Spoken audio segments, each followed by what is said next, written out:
일만 되도록 도와주시옵소서. 우리에게 향하신 뜻을 깨달아가는 귀한 시간이 되도록 붙잡아 주시옵소서. 연약한 정도 주의 도구로만 사용해 주시기를 간절히 기도합니다. 우리를 구원해 주신 예수님의 이름으로 기도합니다.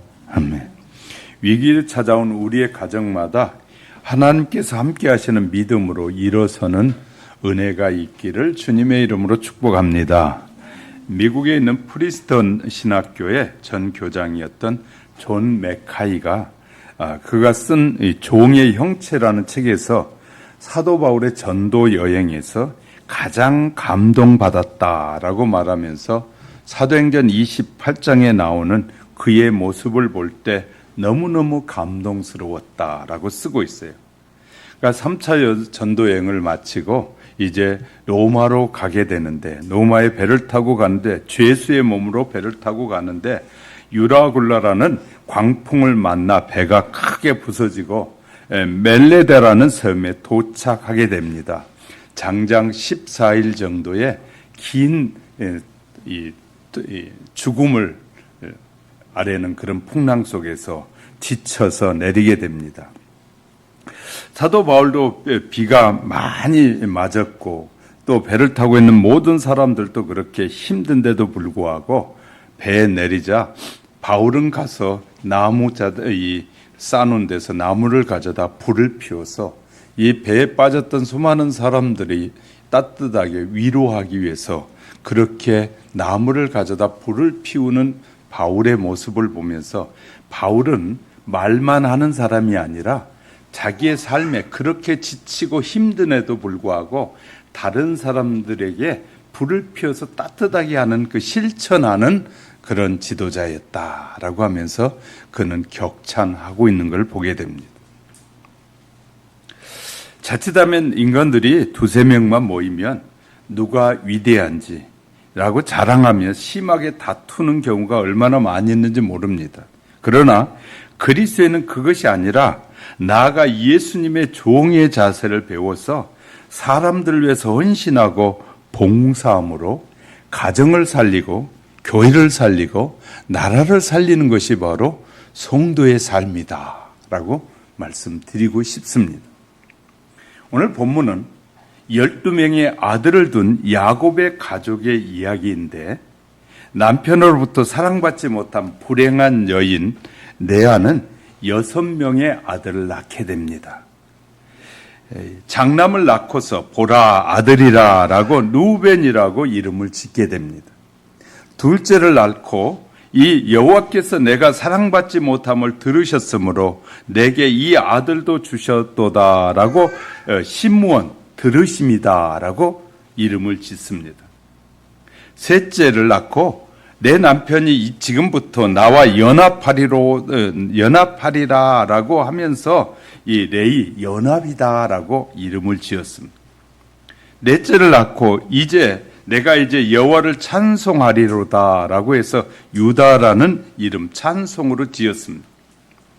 나중에 이 유다가 이 합한 채를 부모에게 드림으로 그 사건 이후에 다섯째를 낳고 그가 하는 말이 하나님이 내게 큰 값을 주셨다라는 이름으로 이사갈 값이다 값을 주었다라고 지었습니다. 여섯째 내가 남편에게 6 아들을 낳았으니 이제는 그가 나와 함께 살리라 하여 스불론 이 거함이다라는 이름을 짓게 됩니다. 그리고 딸 디나를 낳게 됩니다. 이렇게 언니는 아들을 쑥쑥 잘 낳자 나엘은 하나님이 내 억울함을 푸시려고 내 호소를 들으사 내게 아들을 주셨다라고 하면서 그냥 너무 힘드니까 자기의 몸종인 비라를 남편에게 줘서 그렇게 해서 아들을 짓는 이름이 뭐냐면 이 억울함을 푸셨다 해서 단이란 말은 억울함을 푸셨다는 뜻이에요. 이름을 지었습니다. 자, 그리고 나서 둘째를 낳자 내가 언니와 크게 경쟁하여 이겼다고 그 이름을 납달리 경쟁자라고 이름을 지었습니다. 그러자 레아가 이 가만히 놔도 못 살겠다 해가지고 레아가 나는 그렇게 못 살아 그러면서 자기의 시녀 실바를 남편에게 주어서 아들을 낳자 레아는 복되다 하고 이름을 가시다 복됨이다라고 지었습니다. 또 이 실바가 둘째 아들을 낳자 기쁘다고 하면서 모든 이 딸들이 나를 기쁜 자라고 할 것이다고 해서 아셀이다 기쁨이다라고 하였습니다. 그러고 보니까 나엘은 이 레아의 동생이 있던 나엘은 아들을 아직까지 하나도 못 낳았잖아요. 하나님께서 그런 나엘을 불쌍히 여기사 그 소원을 들어주시려고 태를 열어주었더니 임신하여 아들을 낳습니다. 그래 여호와는 다시 다른 아들을 내게 더하길 원하노라 해서 요셉이다 더함이다라는 이름을 짓게 됩니다. 그 후에 35장에 가보면 우린 이 35장에 보면 아들을 한 명 더 낳았는데 난산하자 라헬은 슬픔의 아들이라 해서 베노이다라고 했는데 그의 아버지가 베냐민이다라고 이름을 지었다라고 성경은 말해주고 있습니다. 가정의 달에 야곱의 가정을 살펴가면서 우리들의 가정을 돌아보는 시간에 하나님께서 놀라운 은혜가 저와 여러분 속에 함께 하시기를 주님의 이름으로 축복합니다. 첫 번째는 야곱의 가정에 이 불행은 시기로 시작된다. 가정의 문제는 시기였다. 야곱은 자신이 원했든 원하지 않던 4명의 아내를 두었습니다. 과연 이것이 이 하나님이 원하셨을까요? 그렇지 않습니다. 이것은 인간의 욕심의 산물이었습니다. 하나님이 인간의 실수와 인간의 실패를 통해서 다른 방법으로 하나님의 뜻을 이루어 가시는 하나님이시다. 야곱이 이제 성장해서 외삼촌의 집 라반에 갔을 때 애초에 야곱이 사랑한 둘째였던 라헬과 결혼을 약속하게 됩니다. 그러나 7년 부려먹고 욕심이 생겨서 신방에다 레아를 들여보내는 거 아니겠습니까? 하루 저녁을 자고 아침에 보니 옆에 누워있는 여인이 라헬이 아니라 레아라는 사실을 깨달았을 때 얼마나 기가 막혔겠습니까? 외삼촌이. 그래서 요셉이 외삼촌이 어찌하여 내게 이같이 행하셨나이까? 내가 나이를 위하여 외삼촌을 섬기지 아니하였나이까? 외삼촌이 나를 속이심은 어찌 됨이니까? 라고 따졌을 때 나반은 천연덕스럽게 언니보다 아우를 먼저 보내는 것은 우리 지방에서 하는 전통이 아니다라고 말하는 것이었습니다. 그렇다면 처음부터 이런 사실을 해주면 되는데 말해주지 않았기 때문에 실은 사기 결혼인 거거든요. 울며 겨자 먹기식으로 두 아내를 데리고 살 뿐 아니라 이제 두 여인의 시기와 질투는 아들 낳기 경쟁을 벌이게 됩니다. 자신의 시녀를 남편에게 주어서 결국 야곱은 4명의 아내를 얻게 됐다라고 성경은 우리에게 가르쳐주고 있습니다. 기록된 성경을 통해서 하나님은 이것을 무엇이라고 말씀하고 있을까요? 창세기 2장 24절에 보면 이러므로 남자가 부모를 떠나 그의 아내와 합하여 둘이 한 몸을 이룰지라 라고 말해주고 있어요. 이 말씀을 인용해서 예수님은 이렇게 말씀하셨어요. 마태복음 19장 4절에서 6절에 사람을 지으신 이가 본래 그들을 남자와 여자로 지으시고 말씀하시기를 그러므로 사람이 그 부모를 떠나서 아내와 합하여 그 둘이 한 몸이 될지니라 하신 것을 읽지 못하였느냐. 그런즉 이제 둘이 아니요 한 몸이니 그러므로 하나님이 짝지어 주신 것을 사람이 나누지 못할지니라. 그러면 구약에서 말라기 선지자도 이렇게 말하고 있습니다. 말라기 2장 15절에 그에게는 영이 충만하였으나 오직 하나를 만들지 아니하셨느냐. 어찌하여 하나만 만드셨느냐. 이는 경건한 자손을 얻고자 하심이라. 그러므로 내 심령을 삼가 지켜 어려서 맞이한 아내에게 거짓을 행하지 말지니라 라고 말라기 선지자도 말하고 있어요. 가정은 하나님의 창조 질서 속에서 가장 최초로 만들어진 기관으로 한 남자와 여자가 만나 결혼을 하도록 하는 제도를 하나님이 만드신 것입니다. 하나님께서 부르시고 선택한 백성이 결혼을 통해서 경건한 자손을 얻기를 원하셨던 것입니다. 그래서 경건한 자녀를 얻기 위해서 남자와 여자가 결혼하는 것을 하나님께서 제도로 만드신 것이다. 하나님은 이처럼 소중한 가정을 파괴하는 행위를 미워하고 심판하신다라고 우리에게 말해주고 있습니다. 구약 성경은 일부 다처 제도를 직접 책망하거나 정지하는 일은 없습니다. 그러나 한 남자와 한 여자가 만나는 신성한 결혼 제도를 무시한 사람들에게 어떤 일이 벌어졌는지 분명하게 기록에 보여주고 있습니다. 아브라함이 아들을 얻기 위해 아내 사라가 있음에도 불구하고 불신앙으로 이어진 후에 하갈을 아내로 맞이해서 아들을 얻게 됩니다. 그래서 행복했습니까? 행복하지 않았어요. 하갈은 아이를 잉태하자마자 여주인이었던 사라를 우습게 여겼다라고 기록해 주고 있어요. 이스마엘을 낳고 나서 더 기고만장해서 사라의 가슴에 많은 아픔을 주기도 시작하겠습니다.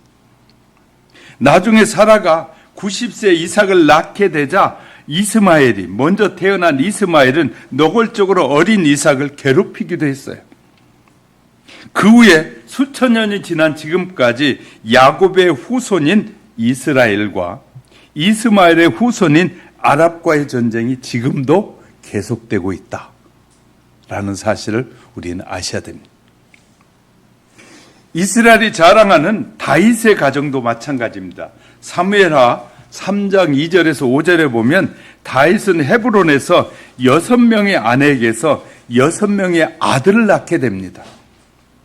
역대상 3장 1절부터 9절에 보면 예루살렘에서 여러 아내를 통해서 낳은 아들이 9명이나 또 있습니다. 역대상 13장 5절에 또 낳았으나 다복하고 행복했습니까? 아니에요. 큰아들 암논은 이복 동생인 다말을 사랑한다면서 성폭행을 합니다. 그리고 결국 다말의 친오라버지였던 압살론에 의해서 그 암논이 살해당하게 돼. 자식끼리 살인이 일어나요, 이제. 압살론을 여기서 그치지 않고 자신에게 살갑게 대해주지 않는 아버지에 대한 원한을 품더니 군사들을 동원해서 왕궁을 쳐들어갔다가 결국 살해당하게 됩니다. 나중에 다윗이 늙어 죽는 날이 가까워지자 넷째인 하깃의 아들 아도니아가 아버지의 연로한 틈을 타서 왕이 되려고 시도하다가 뜻을 이루지 못합니다. 겨우 목숨만 부지했던 아도니아는 미련을 버리지 못하고 아버지의 마지막 아내였던 수렘 여인 아비삭을 탐내다가 솔로몬에 의해서 죽게 됩니다. 꼭 성경의 기록을 살펴보아야만 하는 건 아니지만 우리나라의 역사가 또 우리 주변에 일어난 수많은 사람들 살펴보면 아내를 2명, 3명 두고 사는 가정이 행복한 가정이 별로 없단 말이죠. 이걸 아셔야 돼요. 그러니까 결과는 하나님이 세운 질서를 벗어나서 사는 또 아내를 버리고 또 다른 여자와 결혼해 살던 남자들이 행복한 남자들이 없단 말이에요.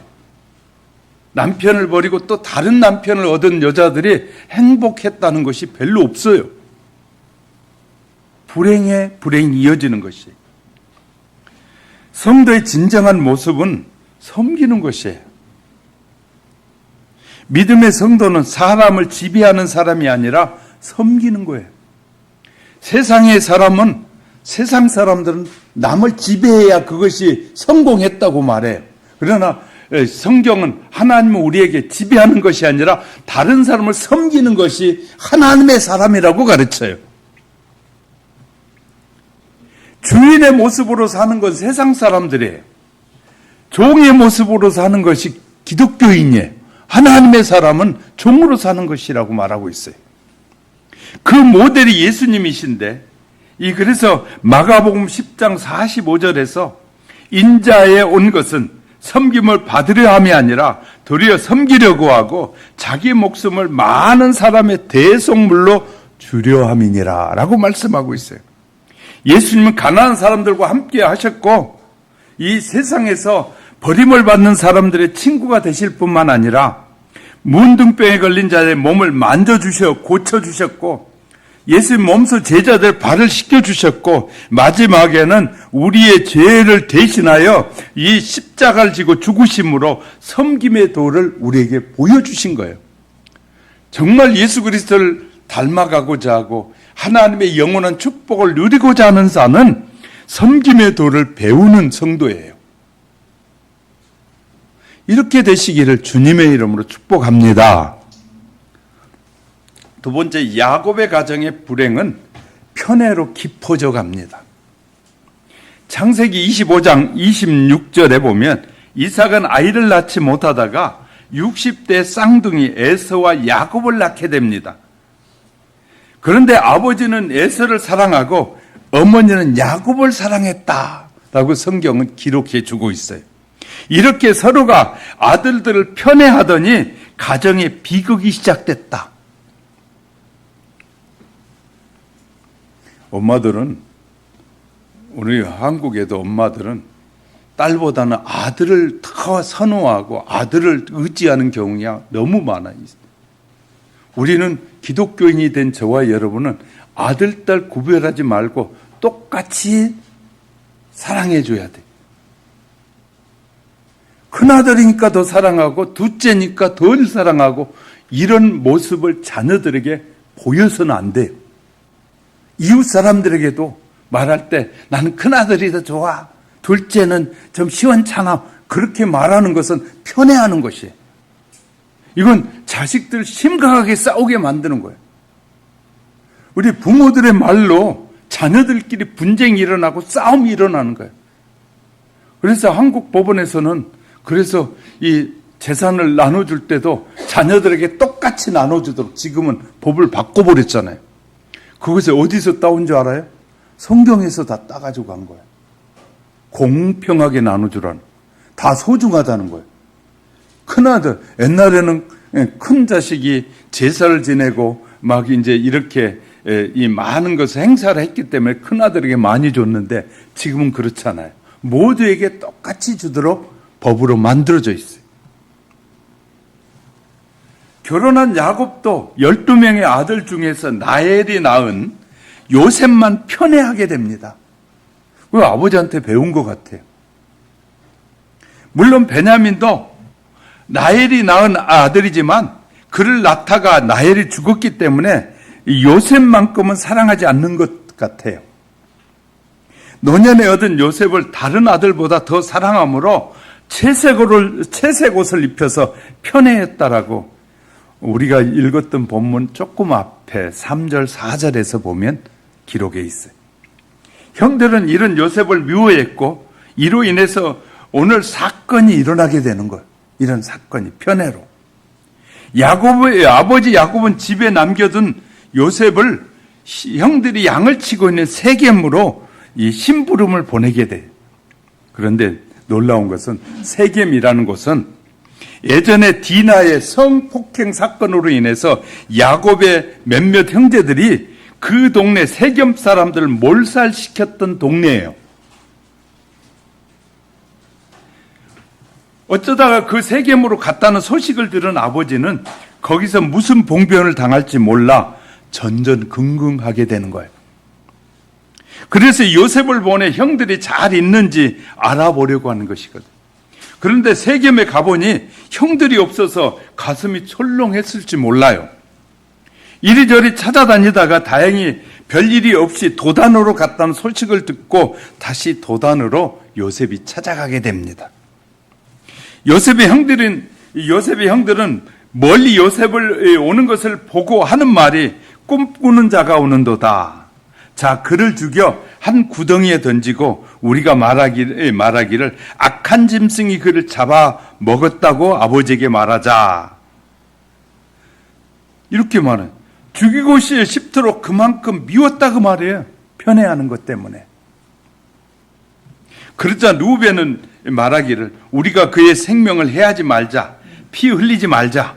그를 광야 그 구덩이에 던지고 손을 그에게 대지 말자. 역시 장남은 그렇게 말하는 거예요. 장남은 어떻게 해서든지 요셉을 형제들의 손에서 구해서 아버지에게로 돌려보내려고 하였습니다. 요셉이 가까이 오자 형제들이 그 입은 채색 옷을 벗기고 붙잡아서 물이 없는 빈 구덩이에 던져버렸습니다. 갑자기 당한 일에 어린 요셉은 얼마나 두려웠겠습니까? 그러나 형제들은 이렇게 하고도 앉아서 음식을 먹고 있다라고 지금 기록해 주고 있어요. 요셉이 구덩이에서 울부짖는데 음식이 목구멍에 넘어가는 것. 그러니까 얼마나 편애가 심했든지 그냥 동생은 구덩이에서 막 소리 지르는데도 형제들은 아랑곳하지 않고 음식을 먹을 정도로 편애가 심했음을 우리에게 보여주고 있는 거예요. 그들이 앉아 음식을 먹다 보니 미디안 사람들이 낙타의 향품과 유황 그리고 몰약을 싣고 애굽으로 내려가는 것이 보였어요. 이를 보고 유다가 제안하기를 우리가 동생을 죽이고 그 피를 덮어둔들 무엇이 유익하겠느냐. 자, 그를 이스마엘 사람들에게 팔고 그에게서 우리의 손을 대지 말자. 우리의 동생이고 그는 우리의 동생이고 혈육이 아니냐. 가만히 들어보니 일리가 있는 말이었어요. 형들이 요셉을 구덩이에서 끌어올려서 은 20에 이스마엘 사람들에게 팔았더니 그 상인들이 요셉을 데리고 애굽으로 떠나버렸어요. 요셉은 아버지에게 하나님께서 주신 꿈을 꾸었다고 형제들로부터 시기와 미움을 받아 종으로 팔려갔다 그 말에 형제들에게 버림받고 바로왕 애굽의 바로왕의 신하 보디발 장군의 종으로 팔려갔습니다. 하나님께서는 순종하는 자를 기뻐하셔요. 오늘도 말씀을 듣고 순종하는 자를 기뻐하셔요. 수많은 사람이 하나님을 잊고 듣고 그리고 하나님의 음성을 듣고도 불순종하는 사람이 얼마나 많이 있는지 몰라요. 그런데 하나님은 순종하는 자를 기뻐하시는 거예요. 요셉은 자기를 시기하고 미워하는 형제들을 향해 머뭇거리지 않고 아버지의 뜻에 순종했어요. 그러니까 보세요. 아버지의 뜻을 거역하는 자식들은 하나님의 뜻도 거역할 확률이 매우 높아진다는 거예요. 요셉이 세겜으로 갔지만 형제들을 찾지 못하자 그는 곧바로 돌아오지 않고 자원해서 자기를 시기하고 미워하는 형들을 찾아갔습니다.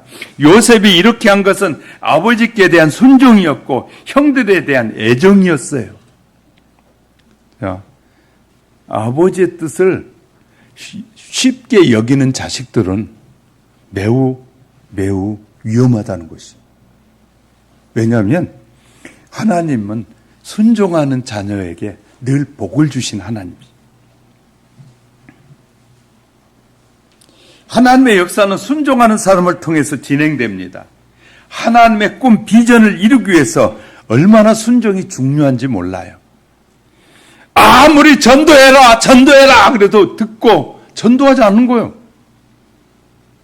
아무리 순종해라 기도해라 해도 기도 안 해요. 그리고 하나님 왜 나는 이렇게 어렵고 힘드나요? 기도 안 하면서도 그렇게 말하는 거예요. 그렇게 결혼을 위해서 청년들에게 기도해라 해도 자기 결혼을 위해서 기도 안 해.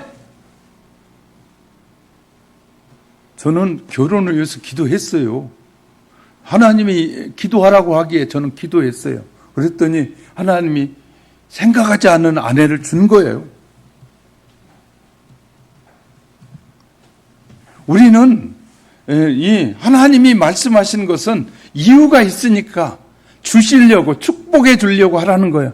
순종해야 내게 복이 되고 기도해야 내가 얻을 수 있으니까. 그냥 겉만 먹고 좋다고 무조건 좋은 것만 따라가는 것이 아니라 외모 지상주의가 얼마나 많은 위험성을 낳고 있는 줄 아시잖아요. 우린 미래를 내다볼 수 없습니다. 그래서 우린 이렇게 찬양해요. 내일은 난 몰라요. 다만 하루하루 살아요. 다만 하루하루 살 뿐이에요. 내일 일을 아는 사람은 아무도 없단 말이에요. 내일을 어떻게 펼쳐질지 알 수 없습니다. 우리가 잘 아는 것은 우리는 밤에 자고 일어났더니 이렇게 막 변화가 일어났잖아요. 5.16도 일어나고 막 별일들이 다 일어나고 있어요. 밤에. 그러므로 우리는 내일 일을 알 수 없는 사람들이에요. 그러면 우리는 삶 속에서 내가 해야 할 일을 충실과 순종하는 것은 너무나 중요한 것이에요. 하나님의 자녀들이 하나님께 순종하는 것은 너무나 중요한 거예요. 자녀는 자녀의 도리를 다 해야 되고 부모는 부모의 도리를 다 할 때 하나님이 우리를 향한 놀라운 섭리의 열매를 맺게 되는 것입니다.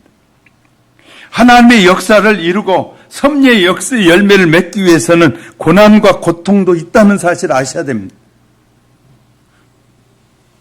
어느 교회에서는 예수 믿기만 하면 그냥 잘 산다고 가르치는 거 잘못된 부분이기도 해요. 예수 믿었다고 다 잘 살지 않습니다.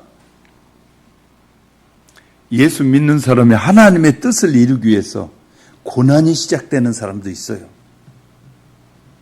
아버지의 말씀에 순종한 요셉은 자기를 시기하고 미워하는 형제들로 인해서 죽임을 당할 위기에 빠집니다. 그뿐만 아니라 요셉을 향한 하나님의 계획도 완전히 무산될 위기처럼 보인 거예요.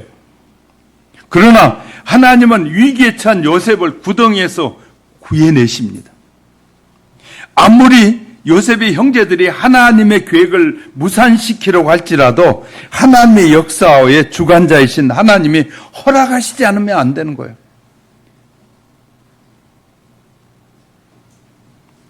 하지만 아버지의 말씀에 순종한 요셉은 고난의 길에 들어서게 됩니다.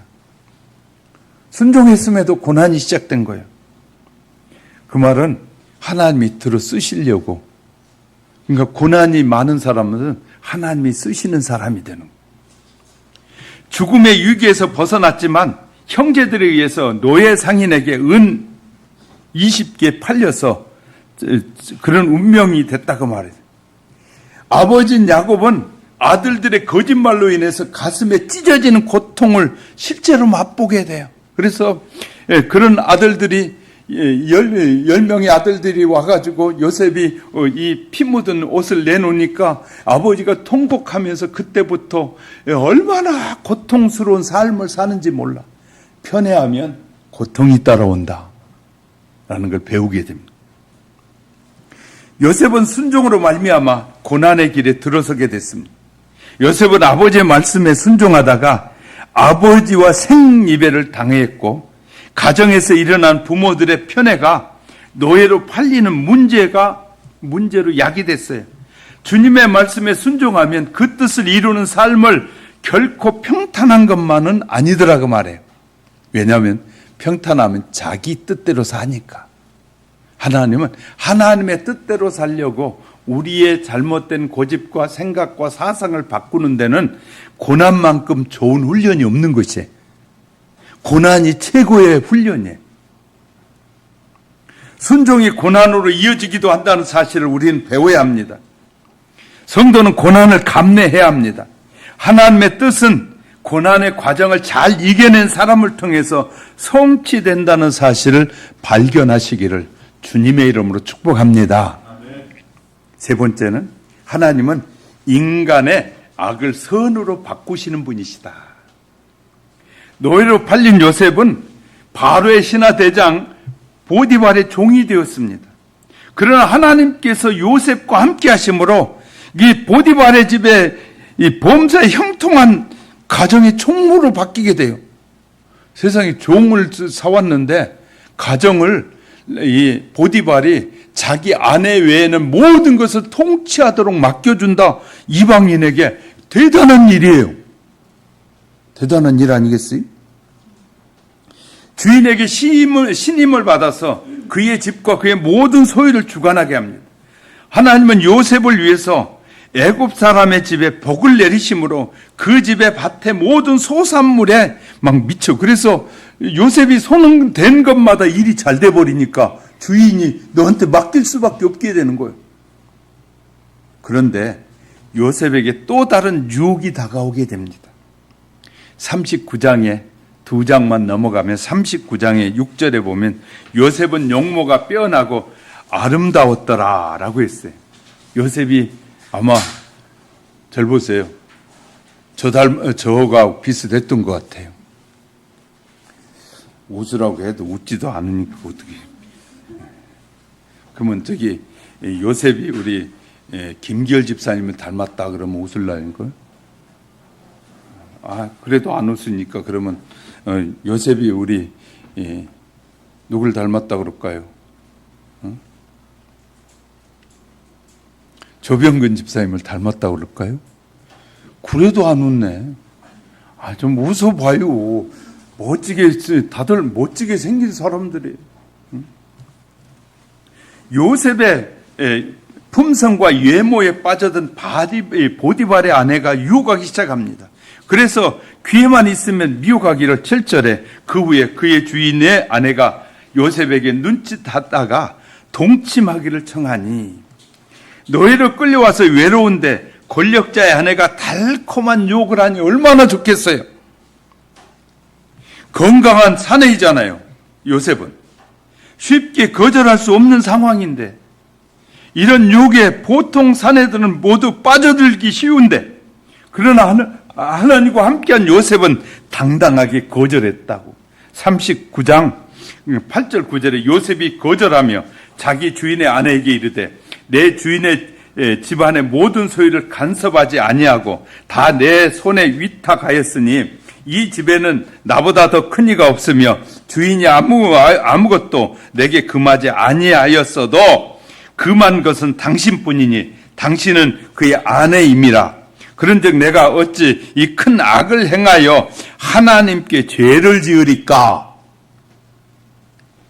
자, 하나님이 준비하시지 않는 다른 사람과 관계를 맺는 것은 죄라고 여겼다는 거예요. 누가? 요셉은. 그런데도 불구하고 보디발의 아내의 유혹은 담대하게 물리쳤어요. 또한 요셉에게 찾아온 새로운 고난이 있었어요. 하여튼 이 유혹을 물리치고 나면 또 고난이 오고 물리치고 나면 고난이 오는 거예요. 결국 보디발의 아내가 성추행했다는 누명을 씌우고 옥에 들어가게 되었습니다. 하나님 외에는 아무도 그런 억울함을 풀어줄 사람이 없었어요. 아무도 이 억울함을 풀어줄 사람이. 요셉은 묵묵히 새롭게 다가온 고난을 견뎌야만 했습니다. 사람은 실패하기도 하지만 하나님은 실패하지 않으신 분이에요. 사람은 실수도 하지만 하나님은 그 실수를 이용해서 당신의 계획과 섭리를 이루어 가신 하나님이다 말이에요. 요셉이 애굽으로 팔려간 것은 결국 바로 왕 앞에 서기 위한 관문이었던 것이죠. 감옥에 들어온 술관원장의 꿈을 풀어준 것에 계기가 되어서 2년 후에 요셉은 바로 왕의 꿈을 풀어주게 되었습니다. 요셉의 말을 듣는 바로는 그의 신하들에게 이같이 하나님의 영에 감동된 사람을 우리가 어찌 찾을 수 있으리오 하고 애굽의 온 땅을 다스리는 총리로 세웠다. 저와 여러분이 이게 이 하나님의 영이 함께하면 지도자가 되는 거예요. 지도자가 되는 거예요.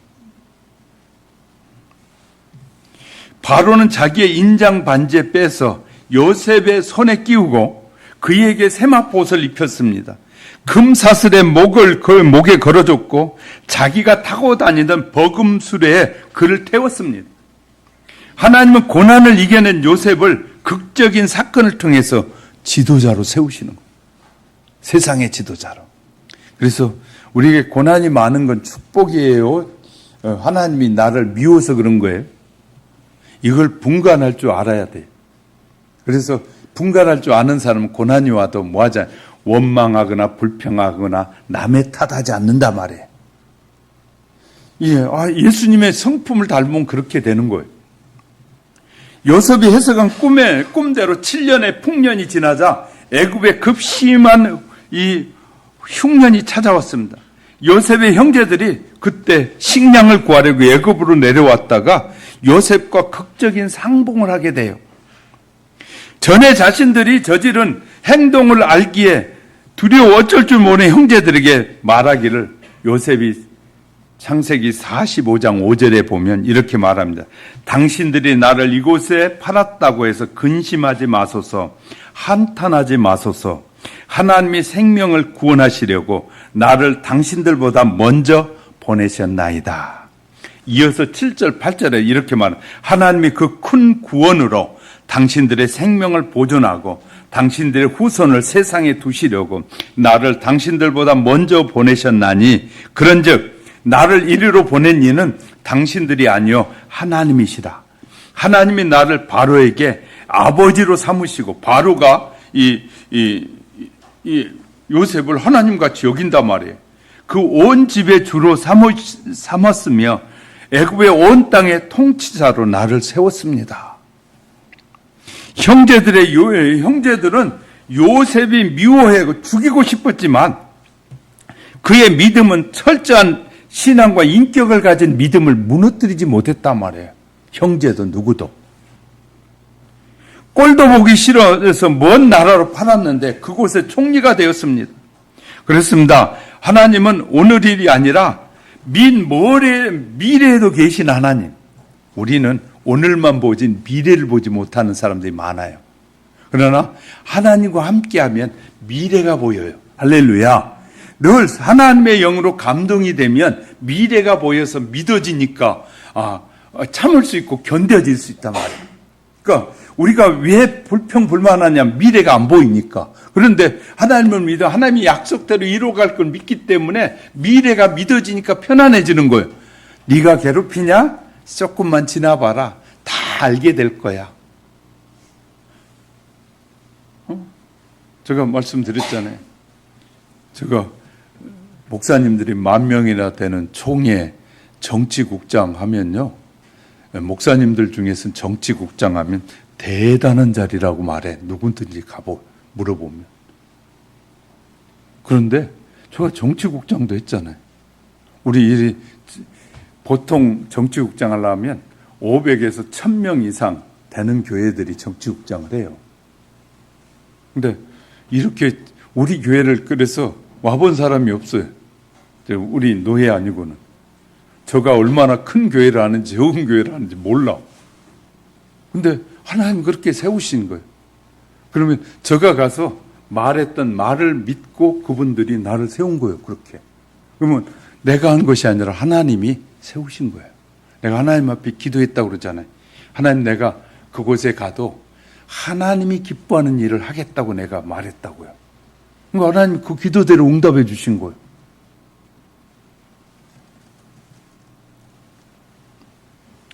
그러니까 제가 이번에 월요일 화요일 날 서울경찰청에서 어디 갔다 왔냐고 완도를 갔다 왔어요. 경찰청에서 1박 2일 행사가 있어가지고 갔다 왔는데 거기에는요 경찰서장도 오고 막 이렇게 교회가 보통 1,000명씩 되는 교회 목사님들이 많이 왔어요. 근데 그곳에 우리 교단 목사님이 책임을 지고 있는데 그 목사님은 그분들에게 우리 총회 정치국장이라고 나를 그렇게 소개해. 그리고 저가 잘 보여야 됩니다. 다른 분들 앞에 막 세워줘. 저는 조용히 갔다 오고 싶은데 자꾸 세워주는. 왜냐하면 하나님이 하시는 일이에요. 저가 하는 일이 아니라. 우리가 늘 어디 가나 우리가 하나님이 기뻐하는 일을 열심히 하면 하나님이 세우시는 거예요. 하나님이시죠.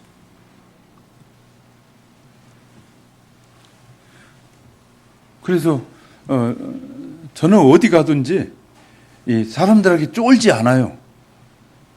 수천 명, 수만 명 모이는 사람들 앞에 가도 그새 그런 지도자들 만나도 쫄지 않아요. 왜냐하면 나는 주님이 하나님이 함께 하심을 나는 믿기 때문에. 우리는 당장 눈앞에 나타나는 현상만 보고 좋다 나쁘다 말하지만 하나님은 우리의 한평생 동안에 방황하는 삶의 여정을 변함없이 인도하신 하나님. 그런 하나님이시죠. 본문의 야곱의 가정의 이야기는 우리들의 가정의 이야기와 다른 얘기가 아니다고 말해요. 악을 선으로 바꾸시는 인간의 이 시기와 욕심 때문에 실수를 해도 그 선으로 바꾸시는 우리 하나님이다 그 말해. 우리 하나님은 그런 하나님이시단 말이에요. 살다 보면 때로 요셉처럼 누명을 쓰는 일도 있고 성도들은 그 순간에 이 침착할 수 있어야 됩니다. 누명을 쓸 때도 침착해야 돼요.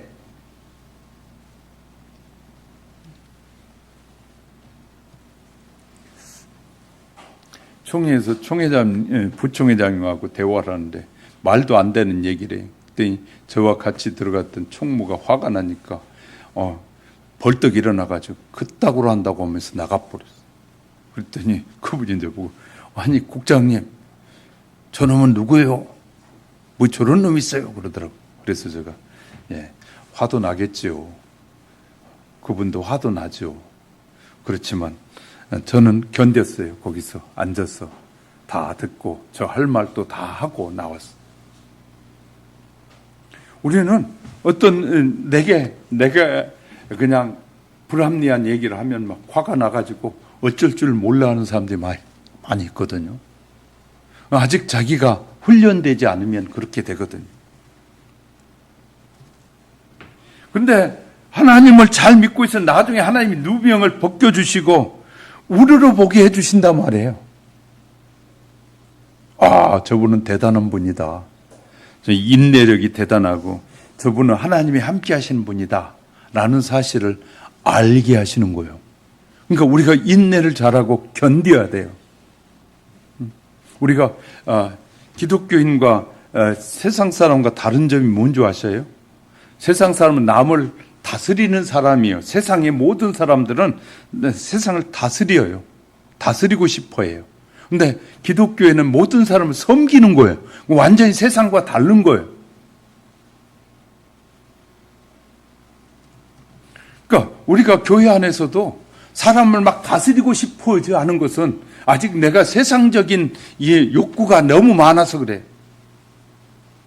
주님은 우리를 위해서 와서 섬기다가 우리 목숨을 대신해 죽으셨는데, 그리고 주님은 우리에게 그런 주님을 본받으라고 말하고 있어요. 그것이 하나님의 자녀의 삶이라고 말하고 있어요. 그런데 우리는 그냥 남을 막 컨트롤 해가지고 내 말에 막 좌지우지할 때 막 따라오기를 원하는 거예요. 이건 아직 미성숙한 사람들이라는 생각이에요. 성숙한 그리스도인은요, 억울한 일이 있어도 참고 견디고 참아주고 기다려주고 하나님이 그 일을 밝힐 때까지 기다리면서 기도하는 거예요. 이것이 성숙한 신앙이에요. 자녀들은 부모에게 억울한 일을 당할 수 있어요. 어떻게 부모가 자녀들의 마음에 다 마음에 들게 해주지 못하잖아요. 그래도 질서를 아는 사람 부모에게 함부로 하면 안 되는 거예요. 그리고 그 부모의 억울함은 나중에 가서 다 알게 하시는 거예요. 그것이 하나님의 역사예요.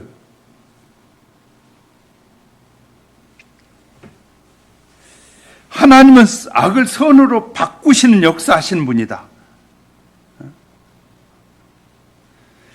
자, 우리가 그러니까 성도들이 좁쌀만한 마음을 가지면 안 돼요. 성도는 마음이 느긋해져야 돼. 그래서 어지간한 일은 그렇구나. 하나님의 뜻이 있겠지요. 하나님 앞에 맡길랍니다. 이렇게 하는 것이 예수 그리스도를 닮아가는 신자의 삶이에요. 내 뜻대로 안 되면 막 승질내고. 이제 저도 미숙할 땐 그랬어요. 그런데 말씀이 계속 나를 이끌어주고 말씀이 나와 함께함을 깨닫게 되니까 주님을 섬기는 것이 이런 것이구나. 하나님 깨닫게 하시니까 섬겨지는 거예요. 별소리를 다 해도 참아지는 거예요. 남의 누명을 쓰면 그 어떻게 하면 이걸 내가 해결해 버려야지, 갚아야지, 이거 내 그냥 못 참겠어 막 하고 이런 마음이 우리에게선 사라져야 돼요. 이것이 진정한 그리스도의 성숙한 사람들이에요.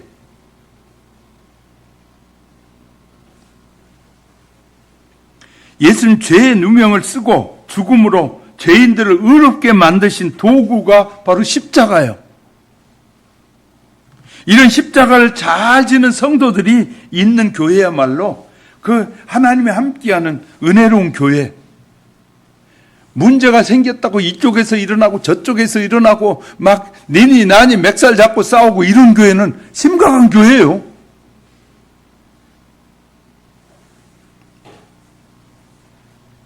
요셉은 보디발의 아내의 악행으로 옥에 들어가게 됐습니다. 감옥에서 하나님의 인자하심으로 간수장에게 또 은혜를 받게 하는 거예요. 아니 감옥에를 보내버렸더니 감옥에 들어가서도 얼마나 요셉이 잘 섬기는지 간수장이가 보더니 야 저놈은 그냥 보통 놈이 아니네. 왜냐하면 모든 사람을 섬겨줘 버리니까. 그러니까 간수장이도 요셉에게 다 맡기는 거예요. 맡기되 그냥 맡긴 것이 아니라 요셉이 결정한 것은 터치도 안 하는 거예요. 간수장이들이. 그 말은 간수장이가 알았다는 거예요. 들었다는 거예요. 요셉이 보디발의 아내의 억울한 누명을 쓰고 감옥에 온 것도 아는 거예요. 다 들어서. 소문이라는 거 빠르잖아요. 그래서 다 듣고 알고 있어요. 그러니까 저 사람 성실한 사람이고 저 사람은 하나님이 함께하는 사람이라고 아는 거예요. 그렇기 때문에 그게 수용되어지는 거예요.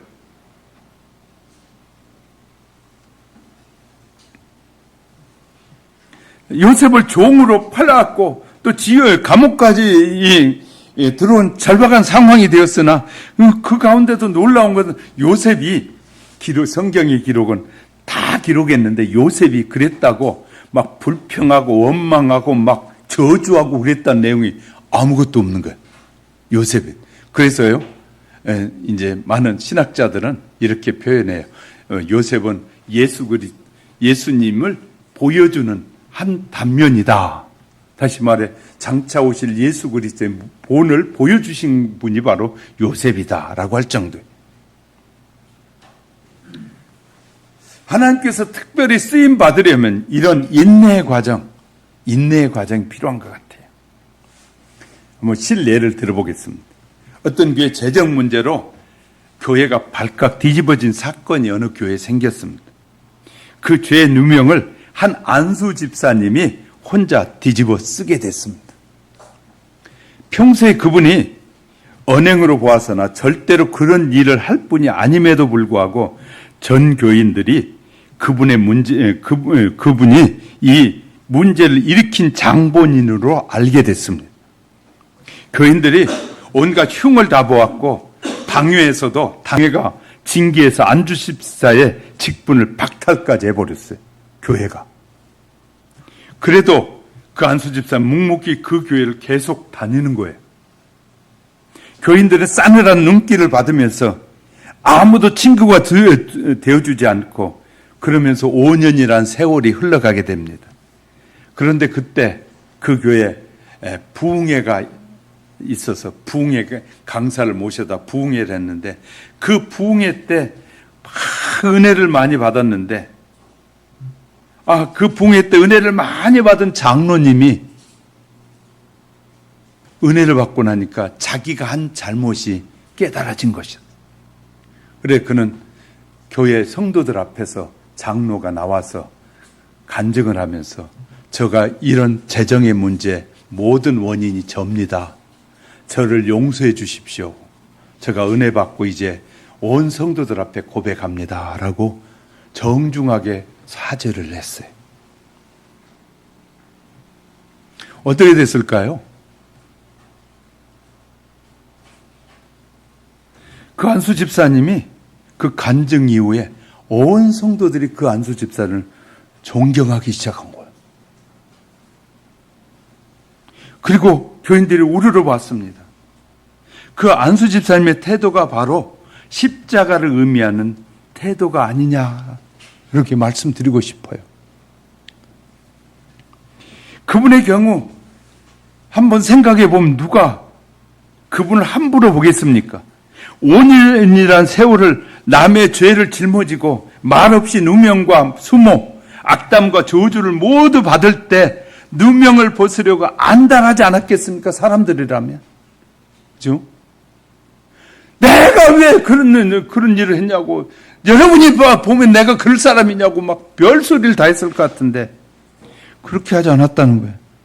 아마 그 안수 집사님은 이렇게 생각했을 것으로 보인다 그래. 만약 내가 그 죄를 저 사람이 졌다고 말하면 그 사람이 그 교회를 떠나게 됩니다. 그런 생각을 가지고 남의 죄를 짊어지고 죄를 지은 장본인이 은혜 받고 회개할 때까지 인내하고 기다리는 모습이 얼마나 귀합니까? 그래서 결국 그 죄를 지은 장본인이 그 본인도 그 교회에서 남고 안수 집사님도 남고 한 분도 잃어버리지 않았다는 거예요. 한 분이 예수님의 마음을 가지고 참았더니. 근데 더 놀라운 것은요, 그런 장로님에게 안수 집사님 찾아가서 장로님 힘내세요. 우리 함께 열심히 신앙생활해야 하고 위로해 줬다는 거예요. 얼마나 훌륭하십니까? 세상에 좋은 믿음의 성품을 갖게 되면 목사보다도 더 훌륭한 성도가 얼마든지 나올 수 있다는 거예요. 예수 그리스도를 하나님의 약속의 말씀을 정말 약속의 말씀으로 믿으면 뭐 한다고요? 하나님이 존귀한 자로 들어 쓰신다고요. 할렐루야. 우리는 그냥 적은 일만이면 보이는 것 가지고 막 조달 해가지고 온통 교회를 쑥대밭으로 만들어버리고 그래가지고 교회가 무너진 교회가 하나 둘이 아니에요. 그런데 한 사람이 인내가 그 교회를 건강하게 세우고 장로님이 회개할 때까지 5년 동안 그 수모를 당하면서 기다렸더니 그 장로도 회개했고 그 교회를 나가지 않고 새 사람이 되고 자기는 존경받는 사람이 되는 그런 인내의 믿음. 예수님을 믿는 이 믿음이 저와 여러분을 존귀하게 만드는 거예요. 할렐루야.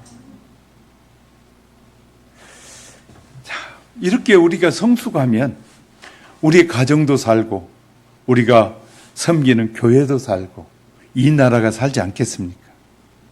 이 나라엔 다 거짓된 사람들이 앞서가지고 나라를 막 뒤엄펑으로 만들어 놓는 거예요. 자기 이득을 위해서 그냥 남을 무시하고 어떤 사람은 자기와 연관된 사람이 5명이나 자살을 했잖아요. 그런데 그 사람이 괜찮다고 말하는 그 사람들을 볼 때마다 저는 세상에 저렇게 분별력이 없을까? 그 사람과 관계를 맺은 사람 같이 골프를 했는데도 모른대잖아요.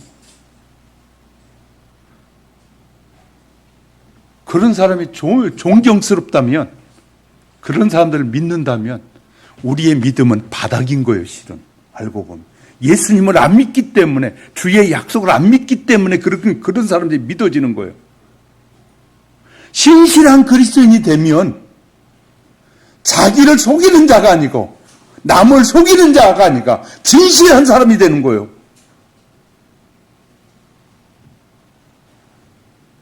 우리는 그런 사람들을 본받고 따라가려고 그래요? 진실한 사람을 본받고 따라가려고 해야지. 그 하나님의 자녀들이 그렇게 살기를 원한다고 우리에게 말씀하시는 거예요.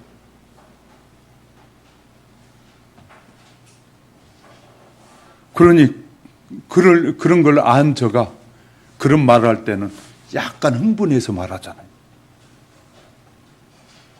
근데 그런 저를 보면서 하는 말이, 목사님이 그 편이니까, 누구 편이니까 저렇게 흥분하지, 그렇게 말하는 거예요. 목사를 알아도 그렇게 껍데기로 알고 있는 거예요. 우리가요, 정말 주님을 제대로 알면 인내하고 기다리는 거예요. 그런다고 그분들 기도 안 하는 거 기도해요. 하나님 불쌍히 여겨달라고. 그런데 그렇게 닮아가려는 성도들을 볼 때 목사는 분노하게 된단 말이에요. 그렇게 가면 안 되니까. 가정의 달에 여러분의 가정이 살기 위해서 아내는 남편을 존중해야 되고 남편의 일에 무조건 반대하는 자가 아니라 격려하고 축복해 줘야 되고, 그런 아내를 가진 남편은 아내를 사랑하는 관계를 가질 때 하나님이 기뻐하시는 가정이 되고, 하나님이 기뻐하는 교회가 되고, 성도와 지도자가 함께 하나님의 뜻을 따라서 성장해 갈 때 그 교회가 복된 교회가 되는 거야. 할렐루야. 우리 모두가 정말 하나님의 마음을 아는, 성경을 믿는 믿음의 세계 속으로 한 걸음 더 나가는 저와 여러분이 되기를 주님의 이름으로 축복합니다. 우리의 가정들이 그렇게 성숙해 가기를 주님의 이름으로 축복합니다. 기도합시다. 사랑하는 성도 여러분, 사람은 누구나 높아지려고 다른 사람을 끌어내리고 험담과 악담을 서슴없이 늘어놓습니다. 심한 경우 말도 바꾸고 매장해서 속이 풀리는 사람이 있습니다. 세상은 미움, 갈등, 오해와 시비, 모욕과 저주를 물 먹듯이 자행하는 사람이 많습니다. 요셉은 형제들에게 착한 동생이었고 하나님께 아버지에게 지나친 편애를 받았고 형제들 욕하거나 괴롭히지 않았습니다. 그런데 형제들은 요셉이 못마땅해 없을 궁리만 했고 버리고 종으로 팔아버리고, 종이 된다는 것, 섬긴다는 것, 낮아진다는 것, 누명을 쓰고라도 옷까지 내려간다는 것 결코 불행도 아닙니다. 우린 그런 환경을 받아들이고 그 하나님이 그 일을 이루어 가시도록 기도하는 자들이 돼야 됩니다. 하나님, 이런 환경에서도 우리가 바른 판단을 하고 하나님이 기뻐하신 방향으로 바뀌어지도록 기도하는 신자가 좋은 신자인 것이에요. 우리는 어떻습니까? 우리 자신을 한번 돌아보면서 잠시 하나님, 이랬던 내가 말씀을 듣고 보니 내가 바꾸어야겠습니다. 이렇게 살아야겠습니다. 그리고 이제 판단하는 자가 아니라 늘 불쌍히 여기는 자가 되고 긍휼히 여기는 자가 되라. 그리고 늘 이웃을 섬기는 자가, 좋은 마음으로 섬기는 자가 되게 해달라고. 잠시 기도드릴까요? 하나님 아버지, 연약한